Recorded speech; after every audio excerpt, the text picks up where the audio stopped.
Selamat malam, Mbak Diju. Halo, selamat malam, Pak. Apa Apakah kabar? luar biasa, haleluya. Haleluya. Ya, terima kasih Iya, ya Diju sudah hadir dan mau berbagi kesaksian, berbagi kehidupan dengan kita semua. Dan pada malam hari ini kesaksian Diju akan memberkati banyak orang. Ya, amin. bagaimana Mbak Diju yang tadinya seorang yang taat ngaji dan juga orang yang khatam baca Al-Quran, tetapi satu ketika bisa meninggalkan keislaman. Nah, itu yang bisa di-share kepada kami supaya Yes. kami dikuatkan, orang-orang yang di persimpangan mendapatkan jalan, melihat jalan itu. Bahwa ternyata kebenaran itu ada di dalam Tuhan Yesus. Sirotol mustaqim itu ternyata adalah Tuhan Yesus itu Tuhan sendiri. Yesus. Ya, itu Yes, yang Mbak Diju harus bagikan kepada kami, dan supaya kami semuanya diberkati, yang lemah dikuatkan, orang-orang Kristen yang lahir itu bisa kembali dibangkitkan roh mereka, dan orang-orang amin. yang belum mengenal Tuhan Yesus bisa dicerahkan karena mereka mendengarkan kesaksian yang benar. Oke, Yes, Diju, waktu dan amin. tempat saya serahkan kepada Diju untuk menceritakan mulai dari latar belakang dulu ya. Ya, baik, Pak. Kemudian bagaimana bisa berjumpa dengan Tuhan Yesus. Silakan Diju, silakan. Ya, terima kasih. Halo, shalom teman-teman semuanya. Oke, puji Tuhan hari ini saya bisa bersaksi kembali di channelnya Pak Yusuf Manubulu. Terima kasih untuk Pak Yusuf dan tim yang sudah memberikan waktunya, untuk saya bersaksi di sini ya, teman-teman. Pastinya teman-teman udah nggak, asing lagi sama kesaksian saya. Eee, saya berlatar belakang, lahir di keluarga muslim, ya, dan orang tua saya sampai saat ini semua keluarga saya muslim, nggak ada yang Kristen, baru saya aja yang pertama. Makanya kenapa nama baptisan saya itu Eunis, ya, Victorier, pemenang, kemenangan iman, ya. Oke, jadi awal mulanya ini saya, waktu itu di tahun 2013 ya teman-teman. Saat itu, eee, saya belum kenal Tuhan Yesus, saya nggak tahu agama Kristen itu seperti apa, karena yang saya tahu, yang saya dengar, kalau agama Kristen itu selalu mencari orang untuk dikristenkan atau kristenisasi ya teman-teman, gitu. Jadinya, dan katanya dulu tuh kalau orang Kristen itu nyembah, salib ya kan, nyembah Tuhan Yesus yang disalibkan tuh kayak berarti kayak nyembah berhala ya teman-teman ya. Nah, jadi saya ngerasa agama Kristen itu sesat ya. Waktu kecil banget pas saya main-main kan, rumah saya itu atas HKBP, samping HKBP ya, jadi banyak gereja di daerah rumah saya, walaupun masjid dan musholanya juga banyak gitu. Jadi pas saya dulu waktu masih kecil main-main, kakak-kakak gereja itu suka bagiin undangan buat kebaktian. Nah, namanya anak kecil dapat undangan kayak gitu kan lucu ya, dikirain tuh, apa ya, undangan ulang tahun gitu kan, karena warna-warni. Ya udah akhirnya aku kasih mamaku kan, "Mama aku dapat undangan," gitu, seneng banget. Mamaku langsung ngomel, "Ini tuh buat orang Kristen, bukan buat orang Islam gitu, jadi kamu nggak boleh datang." Terus aku baru tahu, "Oh gitu ya." Karena kan dari kecil tuh, dari umur 3 tahun itu saya udah mulai masuk TK, TK-nya itu Taman Quran kebetulan. Nah, jadi selain Taman Quran itu selain ada TK, dia juga ada TPA-nya. Nah, pasti teman-teman tahu nih yang dulunya suka ngaji, ya kan. Jadi setiap sore habis pulang, sekolah, sorenya waktunya kita untuk belajar mengaji ya, teman-teman. Nah, singkat cerita, semakin dewasa, kita kan semakin cari jati diri ya teman-teman gitu. Jadi tuh saya juga sempat ikut LIKO namanya. Jadi setelah SMP karena semakin dewasa, jadi kita ditempatin di satu LIKO karena biar kita berkembang dan bertumbuh. Sama halnya kayak Kristen sekarang ada Komsel ya. Jadi ada teman-teman yang buat saling menguatkan gitu kan. Nah, terus, di 2013 itu kejadiannya, saya nggak tahu kenapa gitu kan, eee saya cuma ngerasa setiap saya ngelihat orang yang non-muslim gitu kan, kok kayaknya anak-anaknya lebih berani ya, lebih apa ya, lebih berprestasi gitu ya. Saya nggak tahu kenapa gitu. Makanya saya dulu enak kali ya punya pacar gitu kan, pacar yang non-muslim gitu. Nah, dijawab sama Tuhan beneran dikasih pacar yang Katolik gitu, non-muslim. Nah, singkat cerita, gara-gara saya pacaran sama dia ini nih, gitu kan, eee, saya sempat nemenin dia ke gereja Katolik, tapi pas saya di gereja Katolik itu, saya ngerasa kok aneh banget, bener nggak nih ya gue boleh masuk ke sini? Duh jadi Kristen nggak ya gue? Gitu kan. Nah, akhirnya saya baca-baca tuh istighfar terus kan, nah, ya kan. Nah, abis itu saya udah nggak mau lagi, saya bilang, "Ah, lu jangan ajak-ajak gue ke situ lagi, gue nggak mau," gitu. Karena sempet juga ada sepupu saya lihat saya masuk gereja gitu, karena waktu itu kebetulan di gereja itu selain gereja dia juga ada kayak, klinik ya. Jadi waktu itu saya mau ngambil, vitamin buat oma opanya dia. Saya ke sana nemenin dia buat ambil vitamin itu, tapi sepupu saya lihat, jadi dikirain saya, ke gereja itu untuk ibadah. Makanya dari situ saya disidang lagi, disidang. Padahal saya waktu itu masih sekolah ya, masih SMA gitu. Jadi kayaknya kalau untuk ke tahap serius juga nggak kepikiran kan. Nah, dan saya juga berpikir, "Oh, jangan sampai gue yang masuk, harusnya lu nih yang masuk ke gue," gitu kan. Nah, akhirnya, saya nggak pernah mau ke situ lagi, namanya anak muda ya, suka banget jalan-jalan di mall. Nah, hari Minggu kebetulan itu saya emang suka makan di luar kan sama pacar saya ini. Nah, akhirnya saya makan di luar tuh di salah satu mall di Jakarta, terus di situ tuh ada gereja karismatik besar banget ya kan, karena kan namanya di dalam mall. Nah, yang ke sana itu rata-rata rapi-rapi, cantik-cantik, ganteng-ganteng gitu. Saya tanya sama dia, eee, "Ah, itu apa ya?" Gitu kan, "Kok rame banget di situ lagi ada acara apa ya?" Gitu. Terus ternyata dia bilang, "Itu nggak ada event apa-apa, itu gereja," gitu kan. "Oh gereja, kok gereja di dalam mall ya?" Gitu kan. "Ya udah yuk ke sana yuk, kan lu juga belum gereja," gitu. Nggak tahu kepanggil aja hatinya buat masuk ke dalam.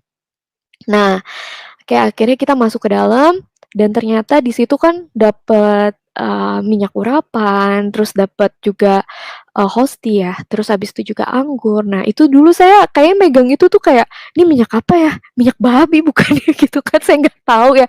Jadi takut juga buat makenya ya. Nah, habis itu, eee saya udah masuk ke dalam dan pas banget khotbah pertamanya itu tentang pergumulan sama orang tua. Jadi walaupun, orang tua kita nggak terima kita, dengan keputusan kita gitu, tapi kita harus sabar, harus kita juga kasih pengertian berulang-ulang gitu. Karena nantinya juga orang tua kita bisa paham dan bisa menerima setiap keputusan kita. Saya nggak tahu kenapa firman pertamanya itu, saya ngerasa saat itu dapat penguatan karena saya punya teman dekat ini kan non-muslim, dan keluarga saya itu nggak terima, karena takut saya ikut sama dia gitu. Nah, ya udah kan, akhirnya saya ngerasa tenang, damai, sejahtera, dengerin, lagu-lagunya juga lagu rohaninya tuh luar biasa ya teman-teman. Kayak, gimana ya, kayak mengisi hati saya karena kan, setelah sekarang gitu, saat ini saya tahu bahwa di dalam, hati kita ini ada satu ruang yang hanya cuma bisa diisi sama kasihnya Tuhan gitu. Dan makanya itulah yang Tuhan, kerjakan dalam hidup saya. Oke, singkat cerita, saya jadi rajin banget yang namanya ke gereja, bahkan lebih rajin saya dibanding, mantan saya ini yang Kristen gitu. Jadi udah waktunya hari Minggu saya yang udah mulai siap-siap, "Ayo ayo, ini udah waktunya ke gereja nih," gitu. Nah, abis itu, ngumpet-ngumpet kan, akhirnya saya putus sama dia, nggak lama saya putus gitu, tapi saya tetap ke gereja sendirian, walaupun sendirian. Nah, saya tetap pilih gereja yang besar, kenapa? Karena saya cuma mau dengerin firman-Nya. Saya cuma mau dengerin firman-Nya karena setiap saya dengerin firman-Nya, saya kayak dapat kekuatan yang baru, gitu. Saya mau dan dapat pengajaran yang baru dan itu, saya merasa, apa ya, saya jadi bertumbuh gitu, saya menjadi orang yang lebih baik menurut saya pribadi gitu, saya jadi lebih sabar. Nah, akhirnya, eee, setelah gereja sendirian, terus temen saya, cici nih ceritanya kan, karena kita udah deket gitu kan, jadi kayak kakak sendiri. Dia bilang, "Dek, mau ikut nggak di gereja saya?" Gitu kan, ada kelas pemulihan, namanya SPKP. Nah, kan dia bilang, "Kita nggak tahu apakah pola asuh kita, waktu masih kecil gimana, ada luka apa enggak gitu, siapa tahu ada luka yang emang harus disembuhkan. Nah, saya ngerasa, wah saya butuh nih, oke saya ikut kelas ini ya Ci ya, gitu, oke. Akhirnya saya didaftarin ke kelas SPKP tersebut ya teman-teman. Nah, pas prakelas, itu di tahun 2014 ya, jadi pas prakelas itu dijelaskan bahwa pada saat nanti akhir kelas itu akan dilahirkan secara baru.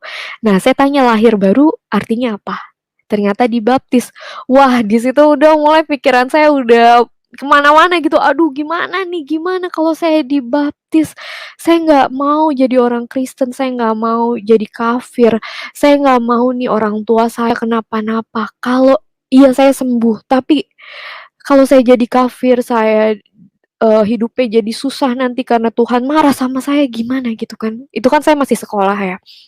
Karena ajaran doktrin agama di keluarga saya itu lumayan kuat gitu. Bahkan dulu sempat waktu kecil nenek saya bilang kayak gini, "Kamu kan orang Islam tuh nggak boleh punya mukena cuma satu, harus punya banyak." Dibilang kayak gitu. Jadi emang bener-bener yang kuat banget. Jadi kalau setiap mau pergi harus baca ini, baca itu, baca ini, baca itu gitu, banyak banget pokoknya. Nah, eee, akhirnya setelah kelas SPKP tadi, akhirnya saya keluar, nggak mau lagi datang ke gereja teman-teman, nggak mau lagi datang ke gereja. Kenapa? Karena saya takut, takut banget saya jadi keluar dari Islam, saya jadi kafir, akhirnya orang tua saya kenapa-napa karena saya keluar dari Islam gitu. Karena waktu saya masih pacaran nih sama mantan saya ini, papa saya sempat jatuh sakit. Ya, jadi itu papa saya sempat jatuh sakit dikirain karena saya, gitu. Jadi keluarga papa saya telepon saya cuma bilang, "Nih adik saya sakit gara-gara kamu ya. Awas ya kamu kalau terjadi apa-apa sama adik saya," gitu. Nggak ada anak yang saya rasa nggak ada anak yang pengen orang tuanya kenapa-napa ya, gitu kan. Jadinya, saya takut gitu. Akhirnya saya nggak pernah mau balik lagi ke gereja, tapi entah kenapa saya suka banget baca firman Tuhan. Saya suka banget baca renungan yang emang gampang banget dapatnya karena kan sekarang udah era digital ya, era sosial media bisa bisa ketemu di sosial media manapun. Saya selalu cari tuh kayak orang kausan gitu kan. Saya selalu cari firman-firman Tuhan. Saya selalu dengerin lagu-lagu rohani gitu karena menurut saya itu nenangin jiwa saya banget.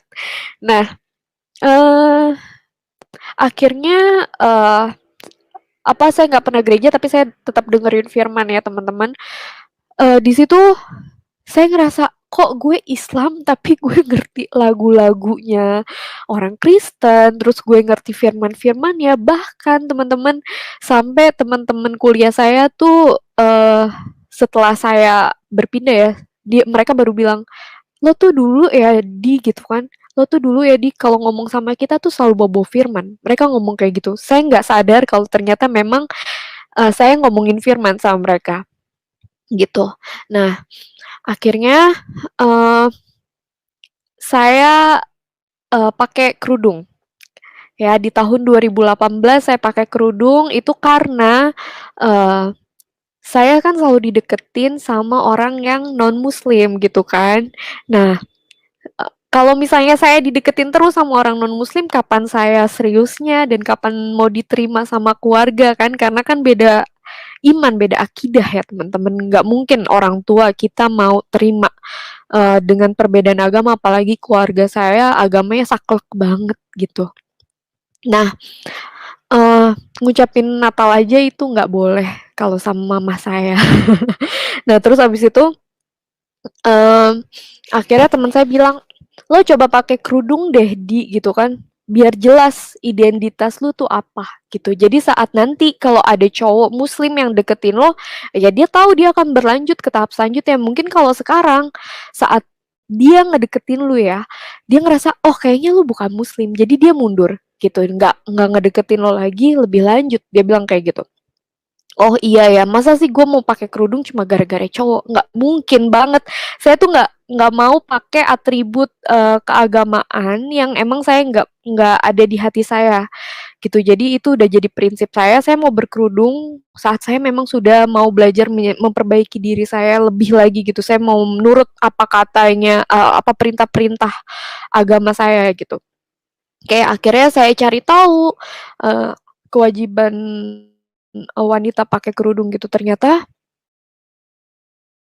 itu baik ya teman-teman, karena katanya kalau misalnya anak perempuan nggak mau pakai kerudung nanti papanya yang akan disiksa di neraka. Katanya nggak ngajarin anaknya pakai kerudung gitu. Kenapa dibiarin anaknya buka aurat gitu. Ya jadi karena saya sangat sayang sama papa saya, ya udah deh, saya belajar pakai kerudung. Nah, nggak ada yang percaya kalau saya mau pakai kerudung karena saya anaknya petakilan banget ya, teman-teman, nggak bisa diem gitu. Bahkan teman kantor saya bilang, "Gue lebih percaya kalau lo bilang lo mau operasi plastik dibanding lo mau pakai kerudung," gitu. Ya, lucu sih. Nah, terus akhirnya saya pakai kerudung, nggak ada yang nyangka dong saya pakai kerudung. Nah, saya nggak mau saya pakai kerudung nggak ada ilmunya. Akhirnya saya juga, aduh enaknya nambah ilmu di mana ya, saya cari pengajian. Kebetulan saat itu kantor saya ada di Kemang. Kemang deket sama Blok M, jadi saya pulang kerja, saya nggak ikut pengajian di Blok M. Nah, itu di situ ada Ustadz Nuzul Zikri, ada Ustadz Khalid Basalamah gitu. Nah, itu 2 ustadz yang sering saya ikutin, teman-teman. Karena saya ngerasa pengajarannya dia enak buat saya. Nah, kalau di Instagramnya ada Ustadz Hanan apa, Hanan Ataki ya. Nah, itu. Sampai saya mau ke Bandung cuma mau ikut pengajiannya dia tuh. Saya kalau udah apa ya, kalau udah mau cari tahu tentang ilmu agama ya, itu saya akan sungguh-sungguh, teman-teman. Jadi saya nggak mau cuma sedikit-sedikit gitu. Itu akan saya dalemin. Makanya nggak akan nyangka kalau saya pindah. Nah, balik lagi, firman Tuhan bilang kalau Tuhan maunya kamu ya kamu. Jadi selalu ada cara Tuhan buat saya kembali ke gereja, ke rumahnya dia gitu. Eh jadi ajaib banget pada saat saya pakai kerudung ini, ada teman saya juga, teman deket saya, teman kecil saya gitu. Dia kebetulan Kristiani, terus habis itu dia baru ada masalah, dalam hidupnya dia, akhirnya eee, aku nyaranin dia buat pergi ke gereja dan akhirnya aku ikut nemenin dia, gila. Akhirnya aku balik lagi ke gereja setelah sekian lama aku nggak pernah gereja, aku ke gereja itu kayak, "Ya Tuhan, damai banget ini loh yang udah lama banget nggak aku rasain, gila aku balik lagi ke gereja, dosa banget ya kan." Jadi pas ke gereja lepas kerudung, pas udah keluar gereja pakai lagi itu ngerasa munafik banget teman-teman gitu. Tapi gimana ya, setelah saya 2 bulan pakai kerudung, itu sebenarnya udah ngerasa berat. Kenapa? Karena ngerasa, ini bukan saya banget nih, ini bukan diri saya. Tapi saya mikirnya gini, "Ya masa gue kalah sih, nggak istiqomah gitu. Ya masa gue kalah sama diri gue sendiri. Padahal Tuhan Allah udah sayang banget sama saya," gitu kan. Tapi masa iya sih mau taat peraturan Tuhan aja harus seberat ini? Ah, nggak apa-apa lah, kan ada juga ya dalil-dalilnya untuk tetap istiqomah tuh seperti apa gitu kan. Oh ya udah nggak apa-apa, ini ujian buat imanku, oke nggak apa-apa. Oke, singkat cerita saya tetap pakai kerudung, abis itu, balik ke gereja akhirnya mau lepas kerudung itu takut banget. Kenapa? Karena di kantor saya sebelumnya itu sampai, atasan saya kasih saya kerudung, terus dia bilang, "Kamu yang istiqomah ya Nak," gini-gini. Saya malu gitu kalau sampai saya lepas kerudung, apa kata mereka. Itu sempat jadi, apa ya, dilema, bimbang gitu.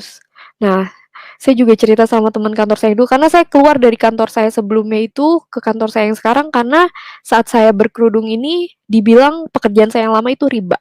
Makanya saya nggak mau setengah-setengah, saya resign.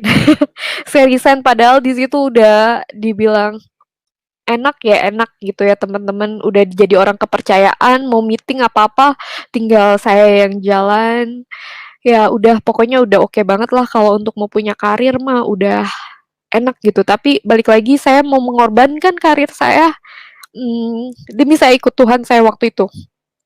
Oke, jadi saya keluar dari sana sampai saya cerita akhirnya sama teman saya gitu kan, tentang kebimbangan hati saya, kebimbangan iman saya sama teman saya yang di kantor lama ini. Dia sampai bilang, "Enak banget ya lu Ju," gitu kan. Saya kan dipanggil Diju juga. Enak banget ya lu Ju, lo kalau bulan puasa nih, lagi bulan puasa, pas banget itu kemarin, syariknya juga pas bulan puasa sama dia. Lo giliran bulan puasa bilang mau Kristen biar nggak puasa ya lo, gitu. Jadinya ntar pas lebaran baru lo Islam lagi ya biar dapet THR gitu kan. Aduh nggak sedangkal itu gitu kan. Akhirnya saya lepas kerudung, mama saya marah banget, tapi mau gimana lagi saya bilang, "Ini diri saya sebenarnya, saya nggak mau, saya nggak mau munafik," gitu. Sebenarnya saya udah nggak nyaman, tapi saya pakai untuk menyenangkan siapa? Saya nggak tahu, gitu, ya kan. Saya yakin Tuhan saya tahu saya tetap, eee, percaya sama Dia, saya mengimani Dia, gitu. Saya taat sama Dia, saya takut sama Tuhan saya, gitu. Jadi saya yakin, atribut saya itu nggak mempengaruhi, eee, iman saya sama Tuhan saya, saat itu. Nah, terus akhirnya, eee, saya lepas, mama saya marah, sempet 1 bulan saya nggak pulang ke rumah, karena dicuekin sama mama juga karena takut. Akhirnya, pas pulang, ditelepon papa, "Pulang dong, kamu udah lupa ya, nggak punya rumah," kata papa saya gitu kan. Kebetulan saya emang lebih deket sama papa saya dibanding sama mama saya. Kan papa juga kangen nih sama anak papa, ya udah karena, oh udah ngomong kayak gitu, ya udah saya pulang. Pas pulang, udah didiemin, masih didiemin sama mama saya gitu kan. Tapi pas mama nggak ada, pergi, papa cuma bilang, "Papa nggak apa-apa, kamu lepas kerudung, nggak masalah buat papa, yang penting hati kamu. Kamu tetap jalanin sholat, kamu takut sama Tuhan, kamu hidup nggak macem-macem." Udah itu kata papa saya. Ya udah, karena udah dapet kayak gitu dari papa saya, ya udah saya juga udah nyaman ya, udah tenang. Jadi saya juga mau balik ke gereja juga udah enak gitu kan, saya udah nggak perlu, ngerasa munafik lagi gitu, karena, saya udah lepas kerudung gitu. Nah akhirnya, eee, setelah saya, lepas kerudung, itu saya kan ke gereja itu kalau saya lagi di Jakarta aja mau balik ke tempat saya sekarang, itu ngelewatin ada gereja jadi saya, sempetin buat ibadah dulu baru saya pulang ke kosan saya gitu. Nah di situ saya akhirnya browsing gitu, gimana ya caranya biar saya nggak pulang saya tetap bisa gereja gitu. Nah itu Tuhan tunjukin jalan juga sama saya.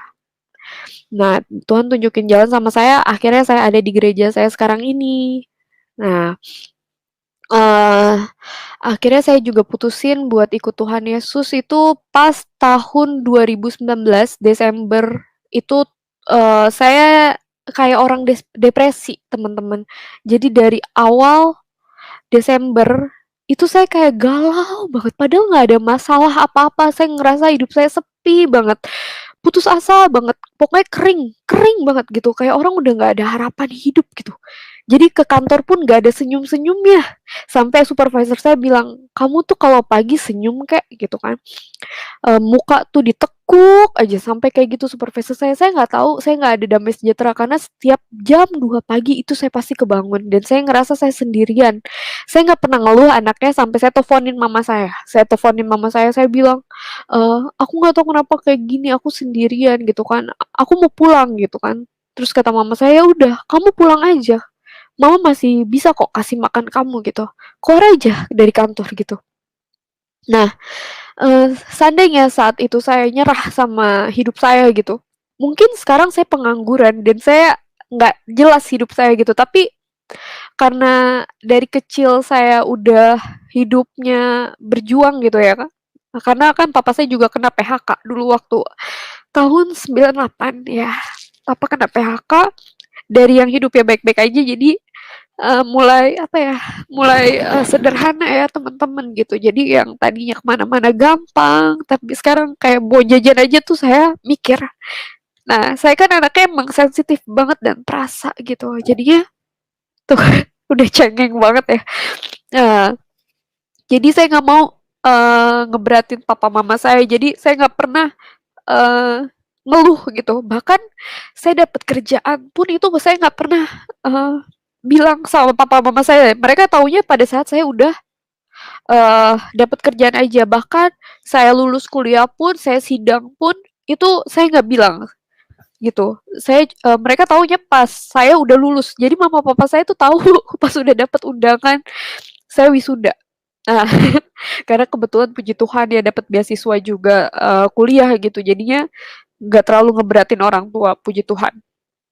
Nah, itu tumben-tumbennya kan saya ngeluh gitu, makanya mama saya bilang, "Kamu tuh kenapa? Lagi ada masalah apa? Emang ada masalah apa di kantor?" Mama saya bilang gitu, "Enggak, aku nggak ada masalah apa-apa di kantor, tapi aku nggak tahu, aku ngerasanya nggak tenang aja hidupku gitu, aku nggak tenang," gitu.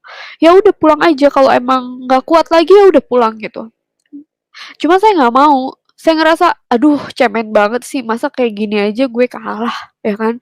Ya udah akhirnya saya jalanin terus terus terus saya jalanin, sampailah tanggal 24 Desember 2019. Di situ temen saya, yang di Jakarta bilang, belum pernah ketemu sama sekali ya sama dia. Dia tanya, "Lo ngerayain Natal nggak sih cuy?" Gitu kan. "Aduh gue nggak tahu ya," aku bilang gitu. "Aku terlahir dari keluarga Islam," gitu. "Tapi aku percaya sama firman Tuhan, aku seneng dengerin firman Tuhan dan aku seneng dengerin lagu-lagu rohani, aku ngerasa damai sejahtera," gitu. Eee, tapi ya aku nggak tahu, aku belum belum paham gitu sama apa yang harus aku pilih sekarang. Nah, terus temen saya tanya lagi, "Lo percaya nggak kalau Yesus itu Tuhan?" Dia bilang gitu. Wah, aku bilang, "Aduh, aku nggak bisa jawab sekarang." Kenapa? Karena aku pun nggak paham Yesus itu siapa gitu kan. Yesus itu di agamaku sebelumnya ya itu cuma nabi gitu dan dia pada saat disalibkan itu, ditukar. Jadi, Yesus sekarang ada Nabi Isa itu ada di surga, sedangkan yang yang jadi korban saat itu tuh bukan Nabi Isa gitu. Jadinya saya, bilang saya nggak tahu, saya nggak paham gitu. Jadi saya belum bisa jawab. Nah, akhirnya saya pulang ke rumah, di perjalanan itu saya mikir kan, nggak tahu kenapa saya izin pulang lebih cepat. Saya ngerasa ada agenda yang harus saya jalankan di Jakarta gitu. Jadi saya izin sama supervisor saya untuk pulang lebih cepat, saya pulang ke rumah, saya nggak pernah, itu kebetulan malam malam Natal ya, ada ibadah malam Natal, itu saya nggak pernah pengen datang lagi gitu kan. Udahlah nggak usah di rumah aja sama keluarga gitu. Tapi nggak tahu ada panggilan saya untuk datang ke sana, ada kerinduan saya untuk datang ke gereja gitu. Nah, yaudah akhirnya saya ikutlah ke gereja. Di gereja itu tiba-tiba dijawab, eee, Yesus itu Immanuel, 100% manusia, 100% Tuhan. Nggak tahu kenapa di situ saya nangis. Oh, ini jawabannya ya, Yesus itu siapa gitu kan. Saya belum paham konsep, Tritunggal ya teman-teman gitu. Saat itu saya belum paham gitu, jadinya saya ngerasa, "Oh iya Yesus itu Tuhan dan manusia, oke." Terus, eee pengkhotbahnya bilang lagi, hamba hamba Tuhan ini bilang lagi kayak gini, khotbahnya dia bilang kayak gini, "Kamu mau ngumpet kemana lagi sih? Kamu mau lari kemana lagi sih?" Gitu kan. "Kamu ngumpet kemana aja tuh saya tahu kamu di mana. Saya nunggu kamu di sini. Papa nunggu kamu di sini nih. Kapan kamu mau ikut papa pulang?" Gitu. Itu saya ngerasa, deg, selama ini, setiap saya gereja, setiap saya mulai percaya, setiap saya ngerasa damai gitu, saya pergi lagi karena saya takut. Tuh, apa ini Tuhan lagi ngomong ya sama saya, "Mau kemana lagi sih? Ayo dong, lo ikut gue udah nungguin lo nih lama di sini," gitu kan. 7 tahun karena kan hitung-hitung prosesnya dari 2013 itu tahun 2019 ke 2020. Di situ, apa Tuhan mau ikut aku ya? Tapi siapa aku gitu kan? Aku tuh ibadahnya kayak gini gitu. Bahkan aku nggak percaya Yesus itu Tuhan gitu. Walaupun aku sholat, walaupun aku, menjalankan semua, eee, ibadah yang diharuskan di agamaku sebelumnya, tapi aku masih buat dosa kok, gitu kan. Aku masih suka males-malesan kerja gitu. Eee, aku ini masih berdosa, tapi kenapa Tuhan pilih aku? Bukannya Tuhan mau kalau di agamaku yang dulu kan, pokoknya kalau ikut Tuhan itu pasti orangnya yang baik-baik gitu kan. Nah itu tiba-tiba ada firman Tuhan lagi yang disampaikan sama hamba Tuhan yang bilang, "Aku datang ke dunia ini bukan untuk orang benar saja gitu kan, tapi untuk orang berdosa supaya mereka bertobat. Yang butuh, tabib itu kan orang yang sakit, bukan orang yang sehat gitu. Di situ aku ngerasa, oh itu kayak ngerasa Tuhan lagi ngomong lagi sama aku. Nah, akhirnya mulai saat itu, sedikit-sedikit saya mulai pulih. Saya nggak pernah kebangun lagi jam 2 pagi, saya nggak pernah nangis lagi, setiap hari itu saya setiap hari nangis. Karena galau, nggak tahu kenapa, galau kenapa juga saya nggak paham kenapa gitu kan. Nah, mulai dikuatin sama Tuhan, datanglah pandemi teman-teman gitu. Dulu saya nggak saya cuma, prakata aja di depan sama mama saya, "Mah, kalau saya pindah agama gimana?" Udah mulai tuh ya, dikasih kalimat-kalimat kutuk sama mama saya gitu kan, "Istighfar, bla bla bla bla bla bla bla," gitu. Tapi, saya nggak lanjutin karena saya ngerasa, "Ah, belum mau ikut Tuhan Yesus ini," gitu kan, eee, lagian saya juga nggak mungkin lah pindah, masih kayak gitu. Nah, terus eee, akhirnya saya bilang, sama mama saya, "Wah, saya harus ikut Tuhan Yesus nih kayaknya, emang harusnya kayak gini." Nah, pas pandemi itu sebenarnya saya agak ragu untuk ikut Tuhan Yesus. Kenapa? Karena ada teman saya yang masuk Islam. Nah, saya ngerasa, "Nih yang bener siapa ya?" Saat saya mau keluar Islam, dia malah masuk Islam gitu kan. Jangan-jangan saya yang salah, saya yang akan masuk neraka gitu kan ya. Saya takut banget karena kan, hidup di dunia itu hanya sementara ya teman-teman, tapi kehidupan kita selanjutnya yang kekal itu ya di akhirat gitu. Jadi saya takut saya salah jalan. Saya nggak mau saat saya salah jalan, jangankan kehidupan di akhirat ya, kehidupan di dunia pun saya sengsara, saya nggak mau gitu kan, saya nggak mau. Jadi sebelum ibadah saya bilang gini sama Tuhan, "Tuhan, maaf ya kalau misalnya saya masih ragu gitu. Saya masih ragu untuk ikut Tuhan Yesus. Saya takut apakah jalan yang saya mau ambil ini jalan yang sesungguhnya, jalan yang benar gitu. Jalan yang akan menyelamatkan saya gitu. Atau saya akan celaka gitu kan. Ampuni saya ya Tuhan gitu kalau saya masih ragu." Dan teman-teman, itu pas ibadahnya, ternyata firman yang dibawain dan khotbahnya sama kayak ibadah saya di tanggal 24. Itu kayak saya dikasih peneguhan sama Tuhan, "Oh, oke, berarti saya harus ikut Tuhan Yesus." Di situ iman saya langsung kuat untuk ikut Tuhan Yesus dan di dalam kelemahan itu kan kuasa Tuhan benar-benar nyata saya rasakan gitu. Jadi walaupun ada badai, walaupun, apa yang menerpa saya itu saya tetap kuat. Nah, akhirnya, saya coba hubungin, kontak di gereja saya yang emang ada kelas baptisan gitu kan. Saya cerita, saya konsul sama salah satu, PDP-nya, terus dia bilang, "Kamu ceritanya sama ibu ini aja ya," gitu kan, "biar dia yang melayani kamu," dia bilang kayak gitu. Oh iya, tapi saya nggak langsung hubungin ya temen-temen, saya nggak langsung hubungin, PDP saya ini, yang melayani saya, terus saya tanya, "Gimana ya caranya, kasih tahu keluarga saya gitu, kalau emang saya mau pindah iman gitu. Saya takut, saya selalu bilang, saya pulang, "Pah, Mah, ada waktu nggak? Aku mau ngobrol," gitu. Mereka selalu nggak ada waktu teman-teman, mereka selalu nggak ada waktu. Tapi kakak rohani saya bilang, "Didoain ya, Dek," gitu, "didoain dan minta saat kamu bicara nanti, Tuhan Yesus hadir di tengah-tengah kamu dan keluarga, jadi tetap ada damai sejahtera," gitu. Oke, akhirnya saya doa, saya yakin, eee, saya yakin, Tuhan, pasti besertaku kan, Tuhan pasti menyatakan kebesarannya gitu. Jadinya, eee, saya ikutin aja maunya Tuhan dan saya di situ belajar untuk nggak bersungut-sungut.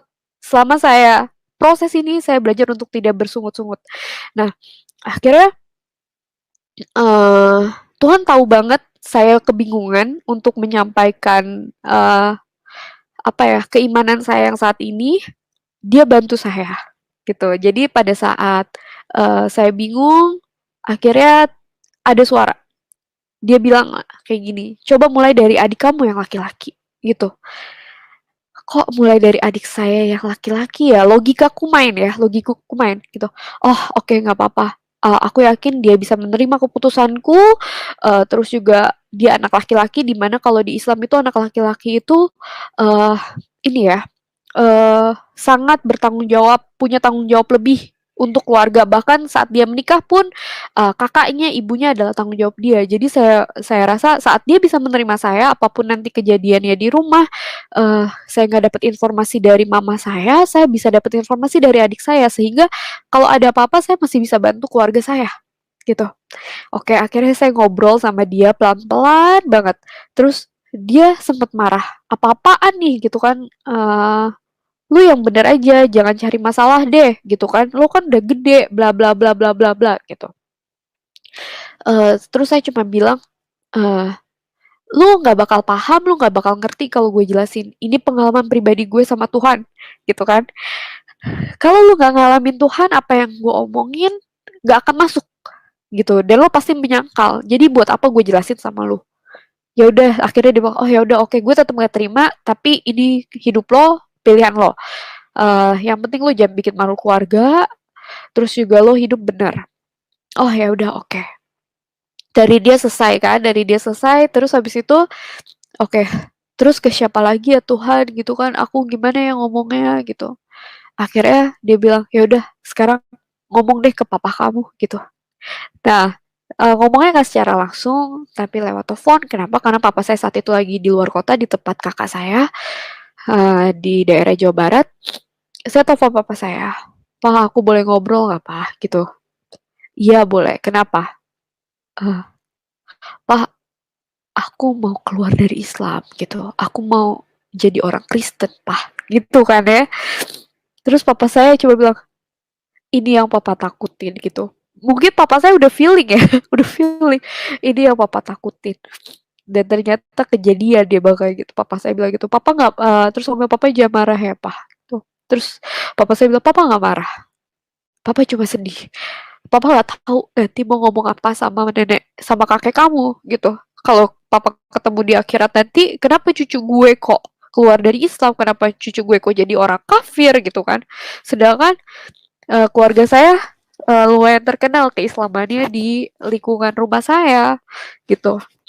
Terus akhirnya, "Ya udah kamu pikir-pikir lagi aja nanti kita ngobrol lagi," kata papa saya. Ya udah, oke.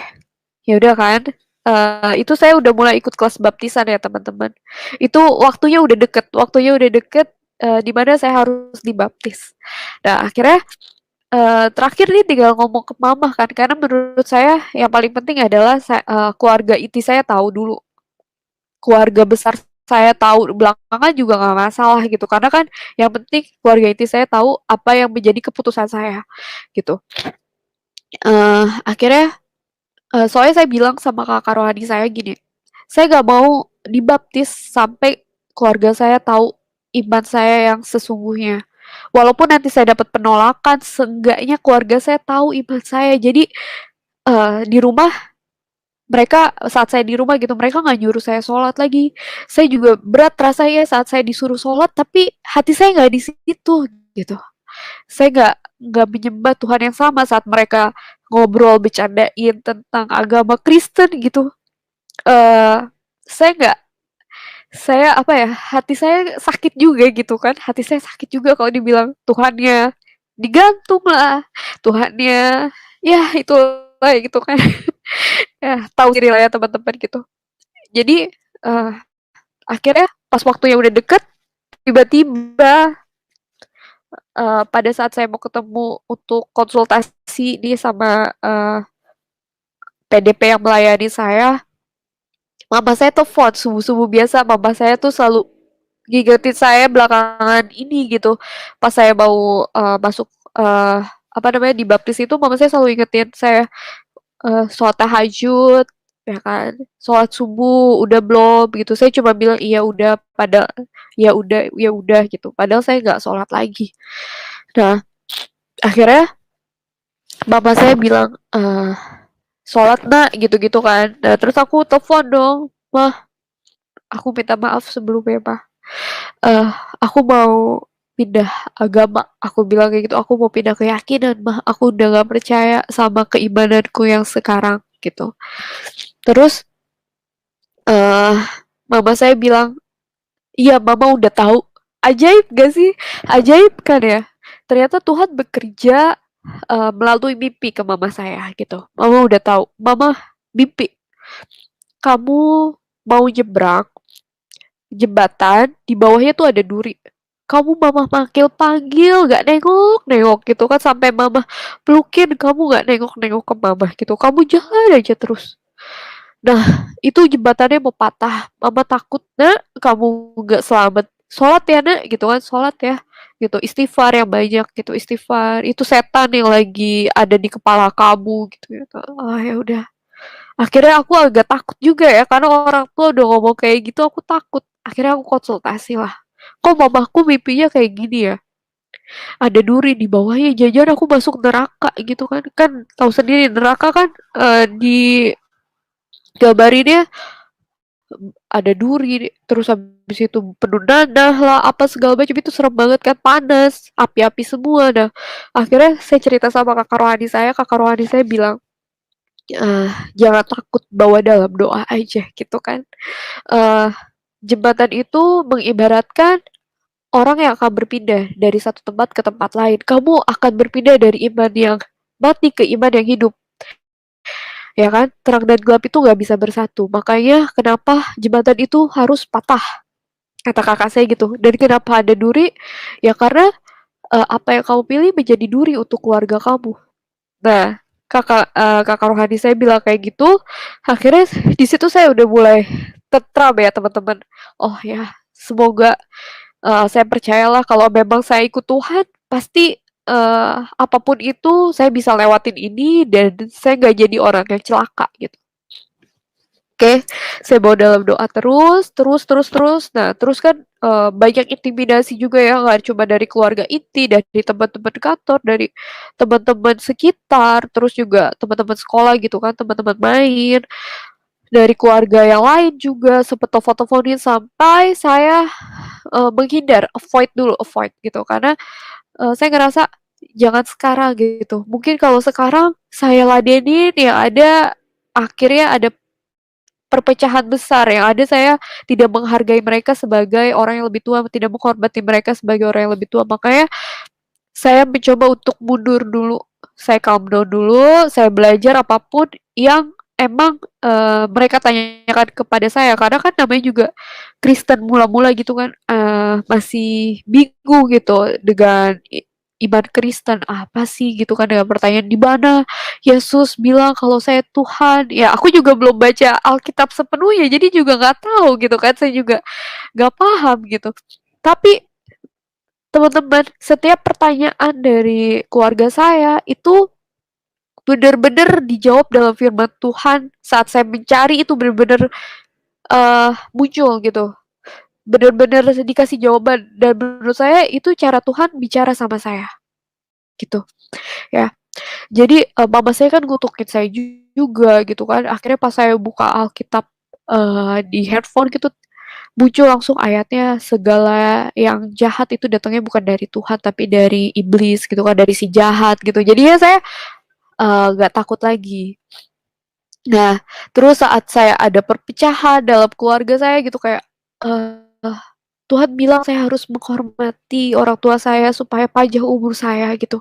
Tapi dengan saya tidak mengikuti orang tua saya tidak menghargai dia, tidak menghormati dia, ini gimana ya Tuhan gitu kan. Terus akhirnya keluarlah ayat yang uh, tentang perihal mengikuti Yesus itu membawa perpecahan dalam keluarga gitu. Dan saya baca di situ siapa yang lebih menyayangi ayahnya, ibunya, saudara perempuannya, saudara laki-lakinya dibanding aku, dia tidak layak bagiku. Wah, aku nggak mau nggak jadi orang yang nggak layak untuk Tuhan gitu. Jadinya, oke Tuhan, aku ikut Tuhan. Apapun resikonya, aku tetap ikut Tuhan gitu.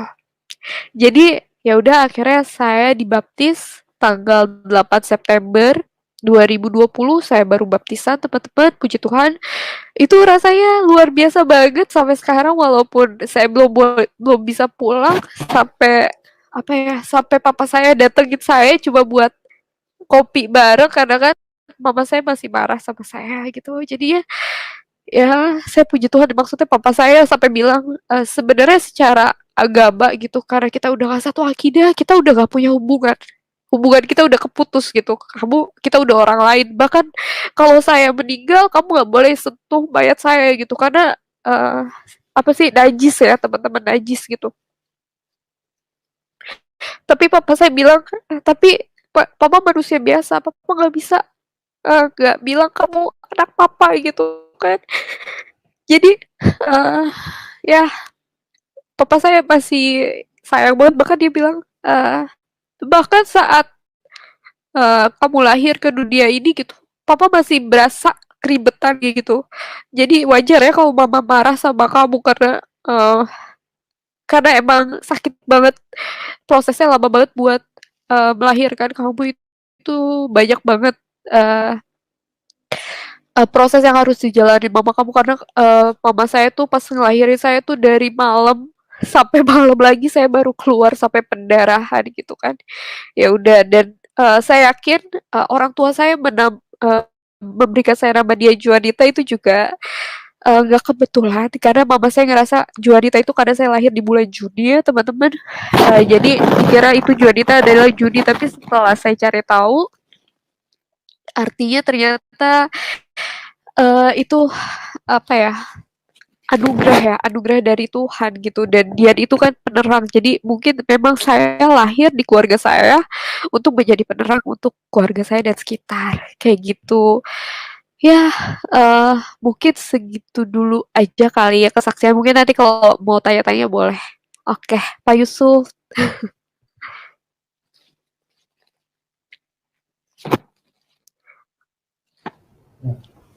Ya, puji Tuhan. Puji Tuhan. Terima kasih Mbak Dijo atas kesaksiannya. Ya, kita akan masuk dalam diskusi. Ya, kita bersyukur kita memiliki Tuhan yang baik, Tuhan yang benar, sehingga Tuhan dialami oleh manusia, dirasakan secara real. Jadi bukan hanya sekedar tulisan atau huruf-huruf. Sungguh sangat disayangkan kalau Tuhan yang dikenal itu hanya huruf-huruf, tapi Tuhan yang tidak bisa dirasakan. Maka betapa berbahayalah keselamatan hidup manusia. Karena huruf-huruf itu hanya benda mati. Tuhan sudah seharusnya dirasakan, dialami, dikenali. Katanya Tuhan Maha Baik, Tuhan Maha Pengasih, Maha Penyayang. Nah, berdasarkan apa kita katakan Dia Maha Pengasih, Maha Penyayang, sementara Dia kita tidak bisa rasakan? Itu kan artinya sangat disayangkan kalau orang dibelenggu dengan ikatan-ikatan seperti itu. Merasa memiliki Tuhan tapi tidak mengenal Tuhan, tidak mengalami Tuhan.